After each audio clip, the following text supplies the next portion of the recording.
Welcome to See Me Teach Training Level 2, the Qualitative Comments mode. In this overview training video, you will learn how the observer will watch a video or real time in the classroom and add commentary, much like observers often do in the classroom.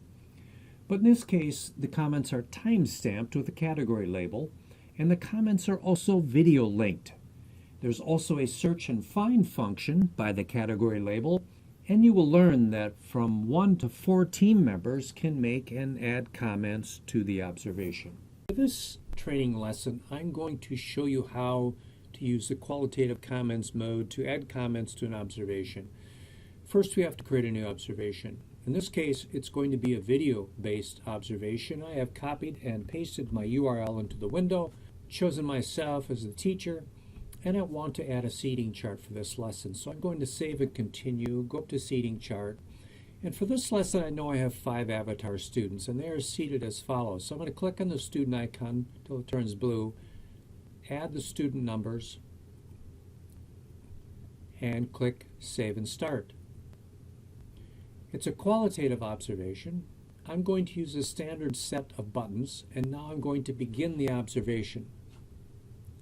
Notice the main areas of the screen. For now, ignore this area down here. This pertains mostly to the quantitative observation. But notice our seating chart is in place, and when we make comments, we can refer to these student seat numbers. Up here we have the video if there was a video being used. If not, it would be blank. Notice our play and pause buttons. These buttons rewind or fast forward 10 seconds every time you click it. Notice the done button. Do not hit that button unless you are absolutely done. It'll give you a second chance. It'll ask you if you are really done. But once you say you're really done, you can't get back in and do the observation. Notice the top right-hand quadrant of the screen. Here's our qualitative comment category buttons. Goals and plans, instructor strategy, questions response, student engagement, etc. There's 18 buttons here. The last button is summative comments, one that you might use at the very end of an observation.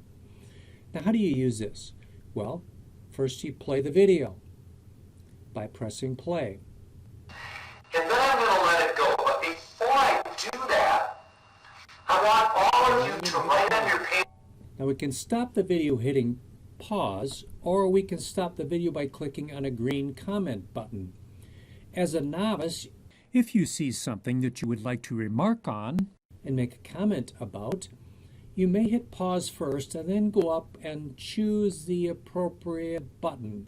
Let's say it was something I saw about wait time. Look at what happens. Now we see that there's the timestamp.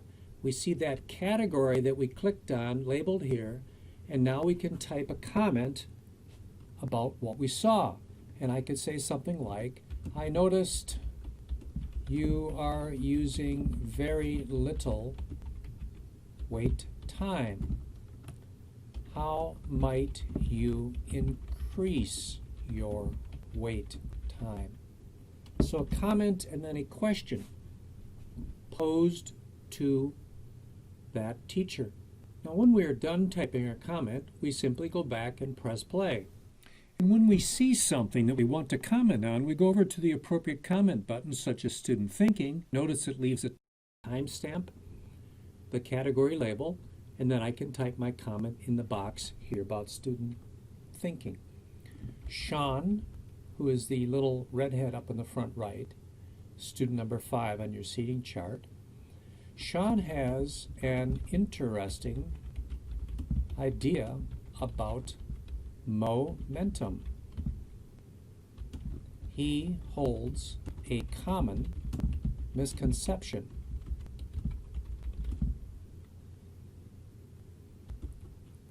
How about the other students and what they think about momentum? So observing is simply watching video, clicking on the appropriate comment box, whichever one best fits the comment, and then typing your comment, and then going back and watching more video. Now, I've only got 2 comments in, and we're only 2 minutes into the video out of a 20-minute video, so you could end up with 10 or 20 or 30 or 40 comments.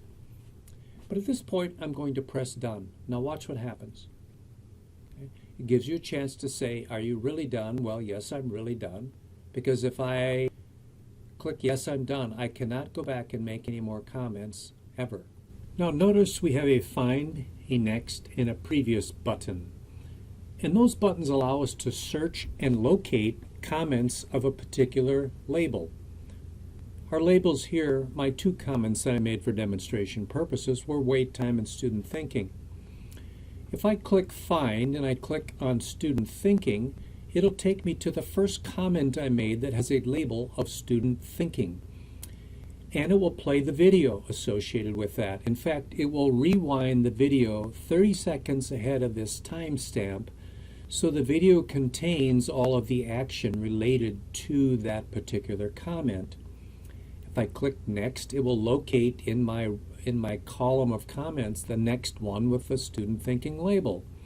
If I wish to switch and find comments about wait time, I click find and I click the wait time label button, and it will find the first one and the next one or the previous one, and we can find comments that way. Also notice when we click done, there was a color-coded number that was placed in front of these comments. This is my first comment in orange and second comment in orange, and I know it's my comment because if I go to the team table, that's my color code for my comments. If I had 3 other team members, they would have different colors behind their name, and we could find those in the column of comments by their color. Or I could toggle off or toggle on team members' comments in that way. So if I had 4 team members, I could toggle all 4 off or 3 off. So let's say I was a university supervisor and I put my comments in, my student teacher put their comments in, and the cooperating teacher put their comments in.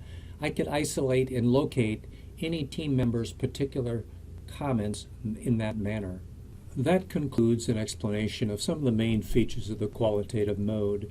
Now you should go to the training manual and read up on the definitions of these labels of these buttons so you become familiar with them. And then you should load a lesson and practice a qualitative observation. You can be up and running in a matter of seconds with a qualitative mode. So practice and complete a short qualitative mode observation. And then proceed to the next section of the training manual, which is mainly about the quantitative mode and collecting data that you can present to the teacher that you observed.